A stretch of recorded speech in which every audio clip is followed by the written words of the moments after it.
RBI ने की repo rate में 50 बेसिस पॉइंट की बढ़ोतरी। मौद्रिक नीति की समिति की बैठक के बाद गवर्नर शक्तिकांत दास ने कहा महंगाई को काबू में रखना लक्ष्य। वर्ष 2009 के आदर्श चुनाव आचार संहिता उल्लंघन मामले में राजद प्रमुख लालू प्रसाद पलामू कोर्ट में हुए पेश। 6,000 रुपए लगा जुर्माना, आरोपों से हुए बरी।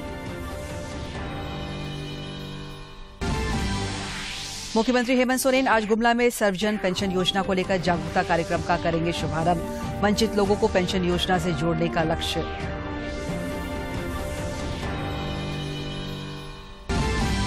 और खेलो इंडिया यूथ गेम्स में राष्ट्रीय रिकॉर्ड के साथ झारखंड के सदानंद बने सबसे तेज धावक। एथलीटों ने दिलाया 1 स्वर्ण, 1 रजत और 2 कांस्य पदक।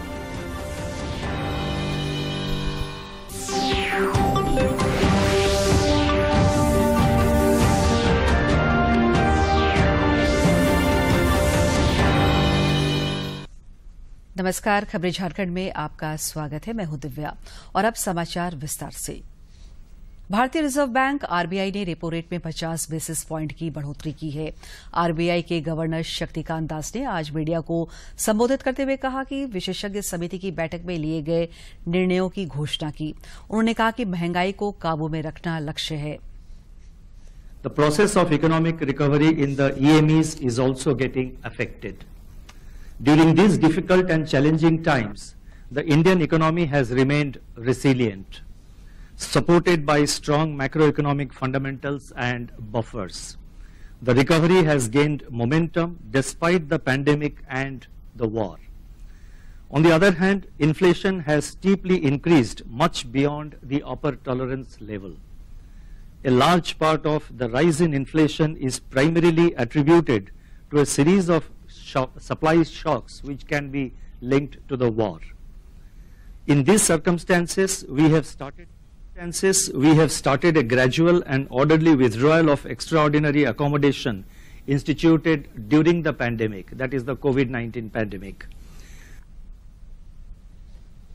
राष्ट्रपति रामनाथ कोविंद ने कहा है कि बड़े लक्ष्य प्राप्त करने के लिए उच्च शिक्षा संस्थानों की गुणवत्ता में सुधार करना बहुत महत्वपूर्ण है। उन्होंने राष्ट्रपति भवन में 2 दिवसीय विजिटर्स कॉन्फ्रेंस को संबोधित करते हुए कहा कि हमें विश्व में श्रेष्ठ बनने के लिए पैमाने तय करने चाहिए। राष्ट्रपति ने कहा कि आजादी का अमृत महोत्सव भारत के स्वाधीनता आंदोलन के गौरवमयी इतिहास की स्मृति में मनाया जा रहा है।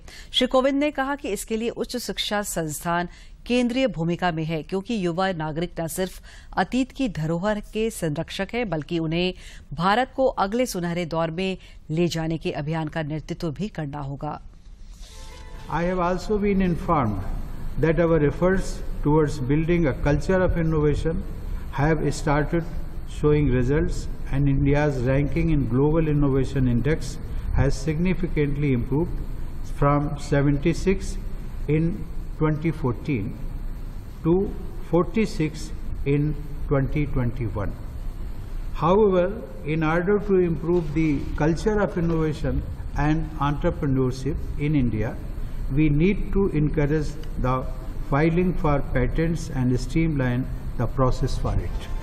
राष्ट्रपति ने कहा कि सबको सस्ती और गुणवत्तापूर्ण शिक्षा मुहैया कराने के लिए सरकार राष्ट्रीय शिक्षा नीति 2020 को जल्द से जल्द लागू करने पर फोकस कर रही है और इस दिशा में कई कदम भी उठाए गए हैं।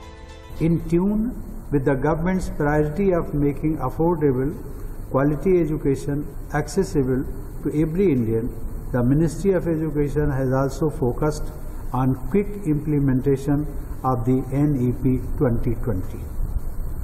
I am happy to note that a number of steps have been taken towards the implementation of NEP.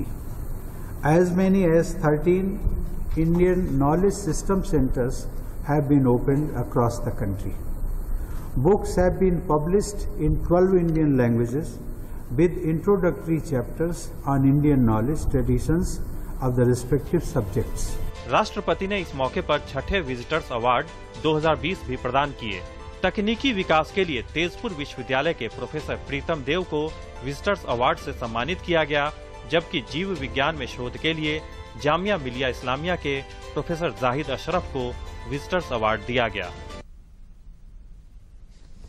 Jharkhand समेत देश भर में पिछले कुछ दिनों से कोरोना संक्रमण का दायरा बढ़ता जा रहा है।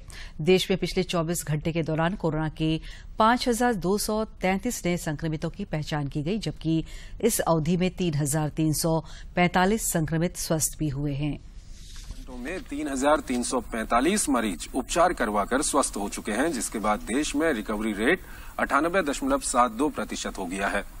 वहीं साप्ताहिक पॉजिटिविटी रेट वर्तमान में 1.12% दर्ज किया गया।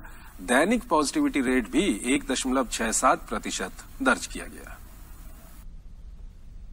देश में कोरोना को शिकस्त देने में टीकाकरण अभियान भी बेहद कारगर सिद्ध हुआ है और अब तक 1,94,43 से अधिक कोविड रोधी टीके लगाए जा चुके हैं। अब तक 194.43 करोड़ से अधिक कोविड रोधी टीके लगाए जा चुके हैं।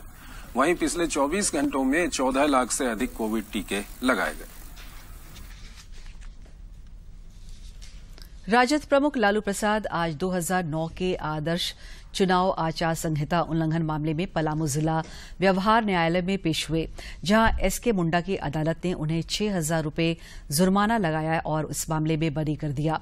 गौरतलब है कि वर्ष 2009 में गढ़वा जिले के एक सभा में लालू प्रसाद ने निर्धारित स्थल के अलावा अन्य स्थल पर हेलीकॉप्टर उतरवा दिया था, जिससे अफरा तफरी मच गई थी।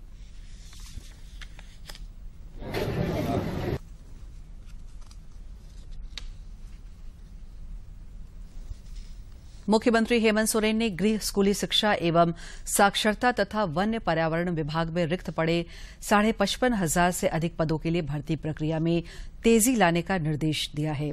श्री सोरेन कल रांची में विभागीय पदाधिकारियों के साथ उच्च स्तरीय समीक्षा बैठक की अध्यक्षता कर रहे थे।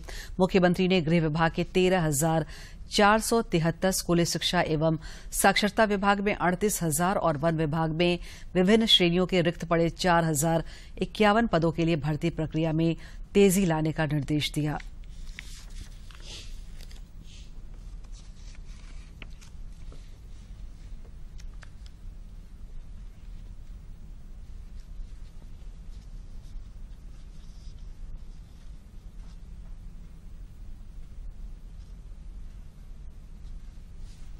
मुख्यमंत्री हेमंत सोरेन आज गुमला में सर्वजन पेंशन योजना सह जागरूकता कार्यक्रम की शुरुआत करेंगे।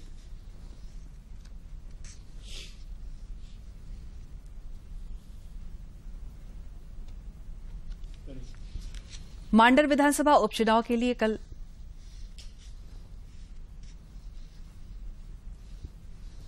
मांडर विधानसभा उपचुनाव के लिए कल हुई नामांकन पत्रों की जांच में 4 अभ्यर्थियों का पर्चा रद्द कर दिया गया।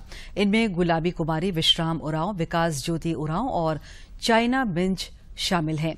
वहीं अन्य 15 अभ्यर्थियों का पर्चा सही पाया गया। चुनाव आयोग की ओर से जारी अधिसूचना के अनुसार अभ्यर्थी 9 जून तक अपने नाम वापस ले सकेंगे, जबकि 23 जून को मतदान और 26 जून को वोटों की गिनती होगी।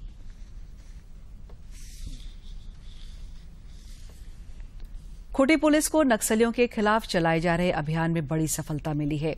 पुलिस ने प्रतिबंधित नक्सली संगठन भाकपा माओवादी और पीएलएफआई दस्ते के 2 सदस्यों को गिरफ्तार किया है।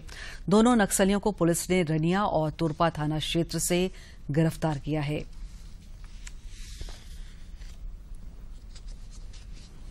गिरिडीह जिले के सरिया में 4 करोड़ रुपए की लागत से प्रस्तावित बकरवा नदी पर बनने वाले पुल का केंद्रीय शिक्षा राज्य मंत्री अन्नपूर्णा देवी और बगोदर विधायक विनोद सिंह ने संयुक्त रूप से शिलान्यास किया।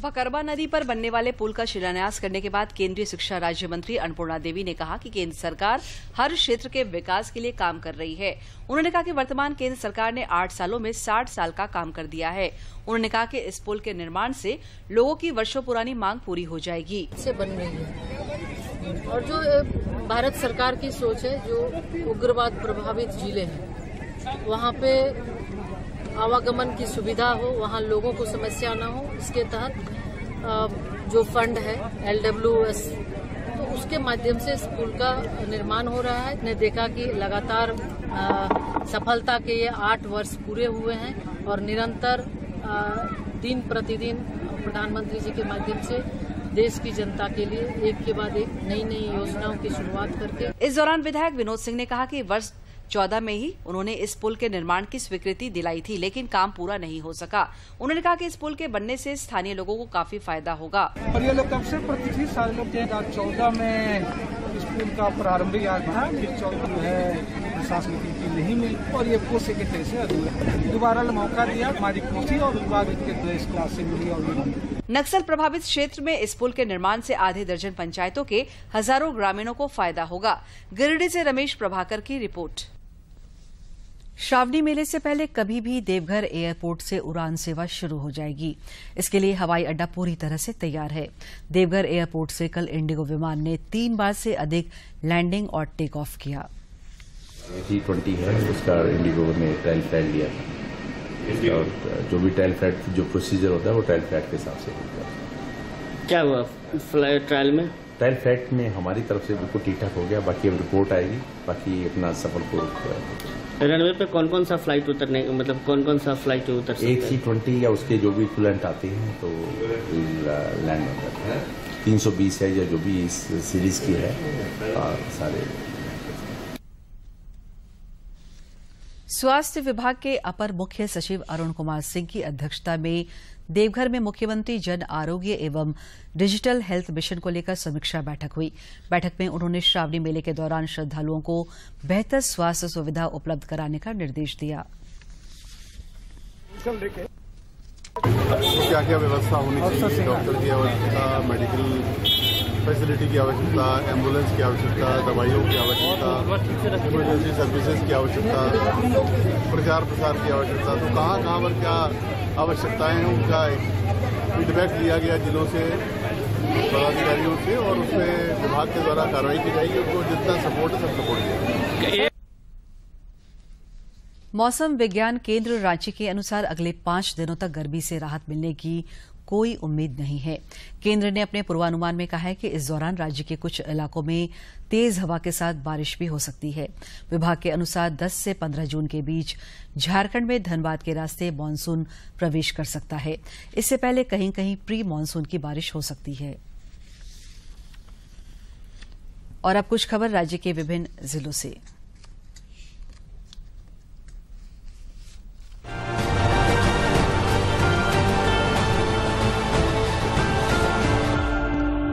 राज्यपाल रमेश बैस से अभिनेता सुची कुमार ने राजभवन में मुलाकात की। उन्होंने film the legend of Lord Birsa से राज्यपाल को अवगत कराया।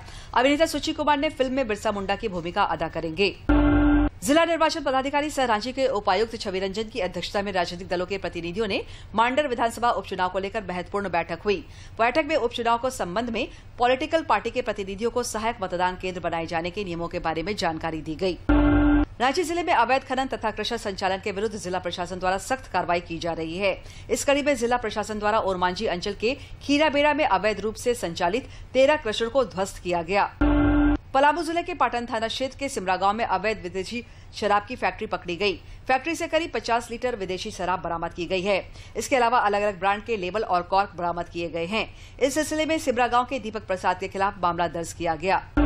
पाकुड़ जिला खनन टास्क फोर्स की टीम ने महेशपुर प्रखंड के मोहल पहाड़ी, अर्जुनदाहा, अंबे पहाड़ी, चांदपुर एवं खारू टोला में अवैध माइनिंग के खिलाफ छापेमारी अभियान चलाया। अभियान के दौरान अवैध रूप से संचालित 26 क्रशरों को सील किया गया।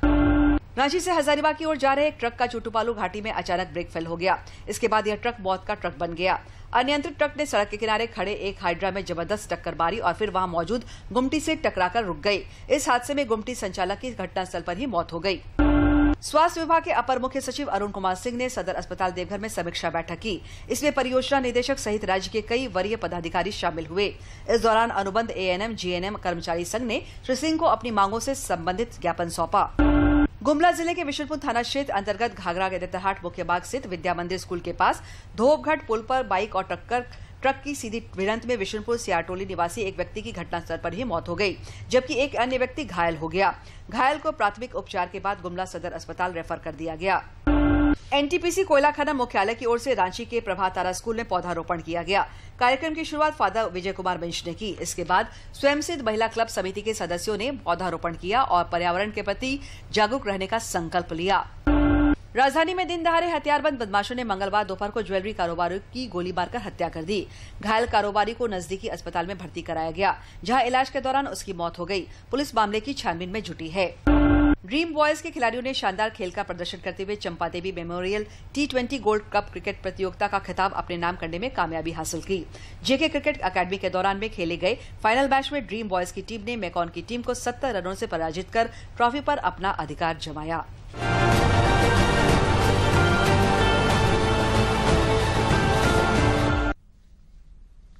हरियाणा के पंचकुला में चल रहे खेलो इंडिया यूथ गेम्स में एथलीट सदानंद कुमार ने झारखंड को गोल्ड मेडल दिलाया। हजारीबाग के सदानंद कुमार ने 100 मीटर फराटा दौर में पूर्व ऋतिक मल्लिक द्वारा 2019 में बनाए गए 10.65 सेकंड के रिकॉर्ड को तोड़ते हुए 10.63 सेकंड के समय के साथ स्वर्ण पदक पर कब्जा जमाया। वहीं इसी स्पर्धा में राज्य के आशु कुमार सिंह ने 10.79 सेकंड के साथ झारखंड के लिए कांस्य पदक जीता। उधर झारखंड बालक टीम 4 गुना 100 मीटर रिले में विशाल कुमार, आशु कुमार सिंह, विशाल बहादुर और सदानंद कुमार की चौकड़ी ने झारखंड को रजत पदक दिलाया। इस बीच आज खेलो इंडिया ट्रिपल जंप प्रतियोगिता में राज्य के विशाल कुमार ने कांस्य पदक पर कब्जा जमाया। भारत की निशानेबाज अवनी लेखरा ने कल फ्रांस में पैरा निशानेबाजी विश्व कप में रिकॉर्ड स्कोर के साथ स्वर्ण पदक जीता है। मंगलवार को फ्रांस के चिटियारो में आयोजित स्पर्धा में 20 वर्षीय निशानेबाज अवनी लेखरा ने 249.6 के अपने ही विश्व रिकॉर्ड को तोड़कर 2024 पेरिस पैरालंपिक में अपना स्थान पक्का किया। पोलैंड की एमिलिया बाबस्का ने कुल 247.6 अंक के साथ रजत पदक जीता। वहीं स्वीडन की अन्ना नॉर्मन ने 225.6 अंक के साथ कांस्य पदक अपने नाम किया। खेलो इंडिया यूथ गेम्स में महाराष्ट्र 24 स्वर्ण, 24 रजत और 18 कांस्य पदक के साथ शीर्ष पर बना हुआ है। खिलाड़ियों ने बाजी मारते हुए पहले पायदान पर अपनी जगह बनाई। मंगलवार देर रात जारी अंक तालिका में महाराष्ट्र 24 स्वर्ण पदक के साथ पहले पायदान पर रहा। दूसरे स्थान पर हरियाणा के खिलाड़ी रहे। महाराष्ट्र के साथ कड़ी स्पर्धा के बीच हरियाणा के खिलाड़ियों ने अब तक 23 स्वर्ण पदक सहित कुल 73 पदक अपने नाम किए हैं। वहीं 12 स्वर्ण पदकों के साथ मणिपुर तीसरे स्थान पर है। इसके अलावा 7 स्वर्ण पदक के साथ तमिलनाडु चौथे, जबकि 6 स्वर्ण पदक के साथ पंजाब 5वें स्थान पर बना हुआ है। विश्व बैंक ने रूस यूक्रेन संघर्ष आपूर्ति श्रृंखला में बाधा और अन्य कारणों से वर्ष 2022 के लिए वैश्विक आर्थिक वृद्धि दर कमी का अनुमान लगाया है। सप्लाई चेन में गतिरोध और महामारी से सेवाओं की खपत में कमी को ध्यान में रखते हुए चालू वित्त वर्ष के लिए भारत के आर्थिक विकास के अनुमान को घटाकर 7.5% कर दिया। ये दूसरी बार है जब विश्व बैंक ने चालू वित्त वर्ष 2022-23 में भारत के लिए अपने सकल घरेलू उत्पाद के विकास के अनुमान को संशोधित किया है। अप्रैल में बैंक ने पूर्वानुमान को 8.7% से घटाकर 8% कर दिया था, जिसके बाद अब इसे 7.5% रहने का अनुमान है। वहीं विश्व बैंक ने वैश्विक अर्थव्यवस्था के लिए वृद्धि दर के अपने अनुमान को कम कर दिया है। विश्व बैंक ने वैश्विक आर्थिक वृद्धि दर इस साल 2.9% रहने का अनुमान जताया है। भारतीय राष्ट्रीय राजमार्ग प्राधिकरण ने सिर्फ 105 घंटे में 75 किलोमीटर लंबी सड़क बनाकर एक विशेष वर्ल्ड रिकॉर्ड अपने नाम कर लिया है। इस उपलब्धि पर केंद्रीय सड़क परिवहन और राजमार्ग मंत्री नितिन गडकरी ने जमकर तारीफ की। Guinness book of world records में दर्ज कर दिया गया है। केंद्रीय मंत्री नितिन गडकरी ने बताया कि राष्ट्रीय राजमार्ग प्राधिकरण ने 105 घंटे 33 मिनट के रिकॉर्ड समय में NH 53 पर अमरावती से अकोला के बीच सिंगल लेन में 75 किलोमीटर निरंतर बिटुमन कंक्रीट रोड का निर्माण कर सफलतापूर्वक गिनीज वर्ल्ड रिकॉर्ड बनाया है। केंद्रीय मंत्री नितिन गडकरी ने ट्वीट कर कहा कि ये पूरे देश के लिए गौरव का क्षण है।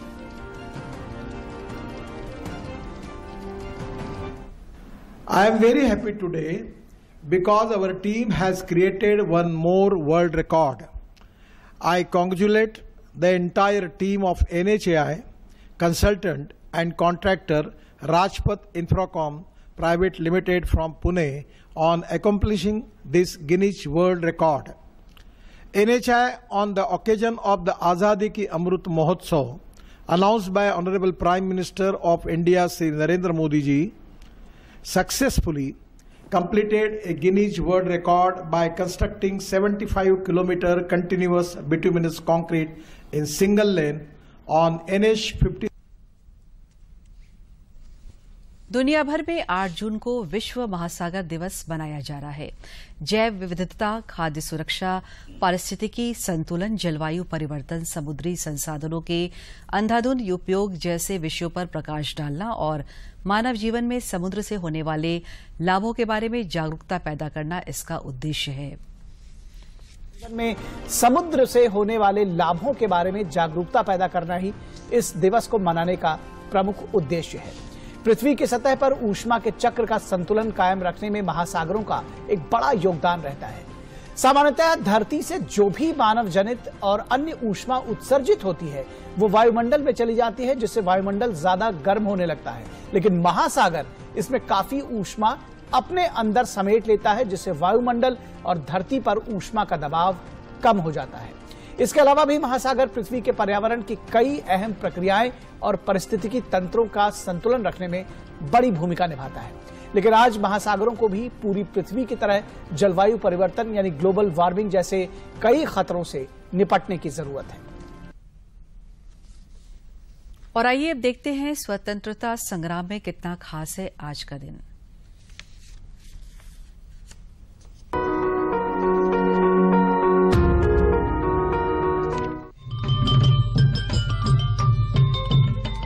ನನ್ನ ಹೆಸರು ಬರಲಿಕ್ಕೆ ಕಾಸರಗೋಡಿಗೆ ಪ್ರತ್ಯೇಕವಾದಂಥ ಅನೇಕ ಕೆಲಸಗಳನ್ನು ನನ್ನ ಜೀವಮಾನದಲ್ಲಿ ನಾನು ಮಾಡಲಿಕ್ಕೆ ಪ್ರಯತ್ನ ಪಟ್ಟದ್ದು ಕಾರಣ. ಆದರೆ ಅದೇ ಒಂದು ವಿಷಯ ಮಾತ್ರ ಅಲ್ಲ, ಸಾಹಿತ್ಯದಲ್ಲಿ ನಾನು ಬಾಲ್ಯಾರಭ್ಯ ಆಸಕ್ತಿ ವಹಿಸಿದ್ದೆ. ಅದಕ್ಕೆ ಮುಖ್ಯ ಕಾರಣ ನಮ್ಮ ಹಳ್ಳಿಯಲ್ಲಿ ನಮ್ಮ ಮನೆತನದಲ್ಲಿ ಈ ಯಕ್ಷಗಾನದ ಕುರಿತು ತುಂಬ ಜನರಿಗೆ ಆಸಕ್ತಿ ಇತ್ತು. ಆಗ ದೊಡ್ಡ ಒಂದು ಜಾಯಿಂಟ್ ಫ್ಯಾಮಿಲಿ ನಮ್ಮದು. ಆ ಕಾಲದಲ್ಲಿ ಎಲ್ಲ ಜಾಯಿಂಟ್ ಫ್ಯಾಮಿಲಿ 50 ಕುಟುಂಬ, ಒಂದು ಮನೆಯಲ್ಲಿ 50ಕ್ಕಿಂತ 100ಕ್ಕಿಂತ ಹೆಚ್ಚು ಜನರು ಇದ್ರು.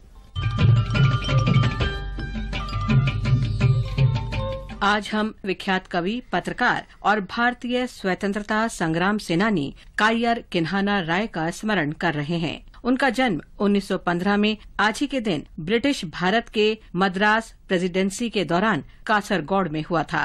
राय ने सेकेंडरी स्कूल के शिक्षक के रूप में अपना करियर शुरू किया और बाद में उनका झुकाव पत्रकारिता की ओर हो गया। उन्होंने स्वाभिमान, मद्रास मेल और द हिंदू जैसे अखबारों के लिए लिखा। वो महात्मा गांधी से बहुत गहराई से प्रभावित थे। उन्होंने अपनी लेखन प्रतिभा राष्ट्रीय जागरण के लिए समर्पित कर दी और स्वतंत्रता संग्राम में भी सक्रियता से भाग लेना शुरू कर दिया।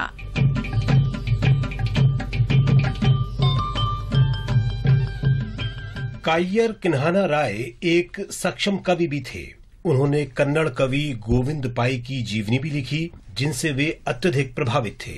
उनकी कुछ प्रमुख काव्य रचनाओं में श्रीमुख, चेतना, पुनर्नवा और कोरागा शामिल हैं। उनकी अन्य महत्वपूर्ण कृतियों में साहित्य दृष्टि और मलयाला साहित्य चरित्र उल्लेखनीय हैं। 1998 में वे 67वें अखिल भारत कन्नड़ साहित्य सम्मेलन के अध्यक्ष बनाए गए। राय को उनकी उत्कृष्ट उपलब्धियों के लिए अनेक विशिष्ट सम्मानों से अलंकृत किया गया। इनमें कर्नाटक साहित्य अकादमी पुरस्कार, सर्वश्रेष्ठ शिक्षक का राष्ट्रीय पुरस्कार, कर्नाटक एकीकरण पुरस्कार सम्मिलित हैं। इस महान राष्ट्रवादी को हमारी भावभीनी श्रद्धांजलि।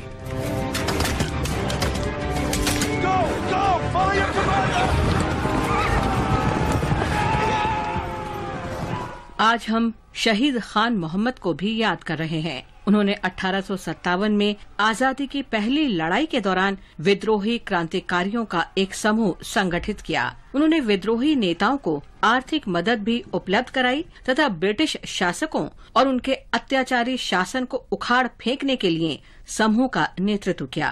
विद्रोहियों पर हमलों के दौरान ब्रिटिश सेना ने खान मोहम्मद को गिरफ्तार कर लिया। उन पर ब्रिटिश राज के खिलाफ विद्रोह भड़काने के आरोप में मुकदमा चलाया गया। मई 1858 में उन्हें आजीवन कठोर सश्रम कारावास की सजा दी गई।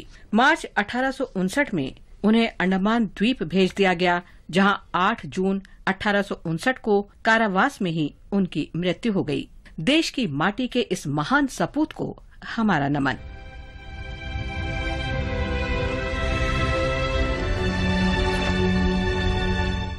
आज हम शहीद सुम्मू को भी उनकी पुण्यतिथि पर श्रद्धांजलि अर्पित कर रहे हैं। वे 1857 में आजादी की पहली लड़ाई के दौरान विद्रोही क्रांतिकारियों में शामिल हो गए और बॉम्बे प्रेसिडेंसी में अनेक स्थानों पर अंग्रेजों से लोहा लिया। सुम्मू ने विद्रोहियों का एक समूह भी संगठित किया, इस समूह की आर्थिक मदद की और अंग्रेजों पर हमले के लिए इसका नेतृत्व भी किया। कंपनी शासन के सैनिकों ने सुम्मू को गिरफ्तार कर लिया और उन पर मुकदमा चलाया गया। सुम्मू को 10 वर्ष के कठोर सश्रम कारावास की सजा सुनाई गई।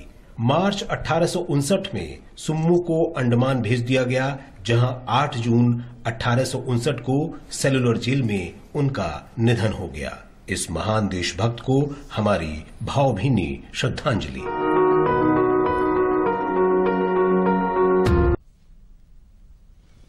और योग सूत्र में आचार्य प्रतिष्ठा से जानते हैं कंधों की तकलीफ दूर करने के लिए कुछ सरल योगासनों के बारे में।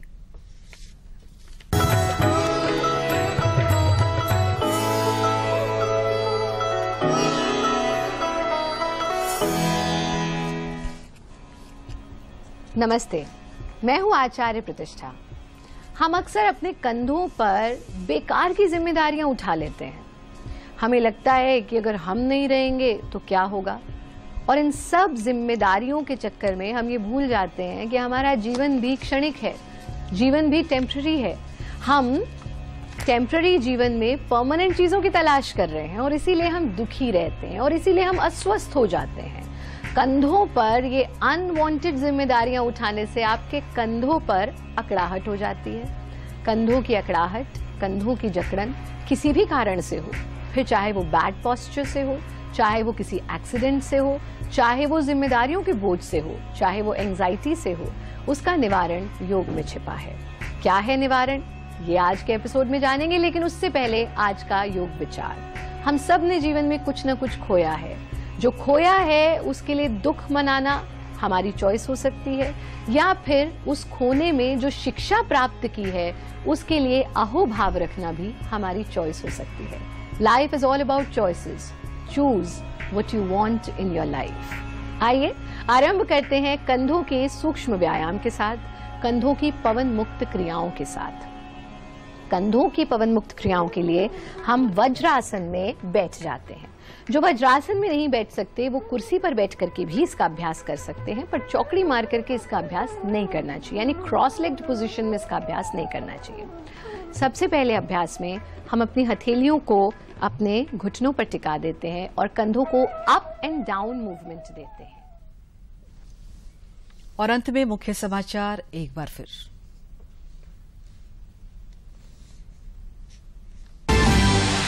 आरबीआई ने की रेपो रेट में 50 बेसिस पॉइंट की बढ़ोतरी। मौद्रिक नीति की समिति की बैठक के बाद गवर्नर शक्तिकांत दास ने कहा महंगाई को काबू में रखना लक्ष्य। वर्ष 2009 के आदर्श चुनाव आचार संहिता उल्लंघन मामले में राजद प्रमुख लालू प्रसाद पलामू कोर्ट में हुए पेश। 6,000 रुपए लगा जुर्माना, आरोपों से हुए बरी।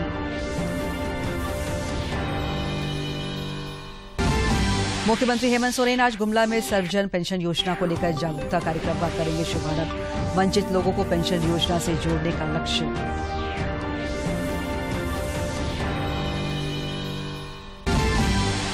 और खेलो इंडिया यूथ गेम्स में राष्ट्रीय रिकॉर्ड के साथ झारखंड के सदानंद बने सबसे तेज धावक। एथलीटों ने दिलाया 1 स्वर्ण, 1 रजत और 2 कांस्य पदक।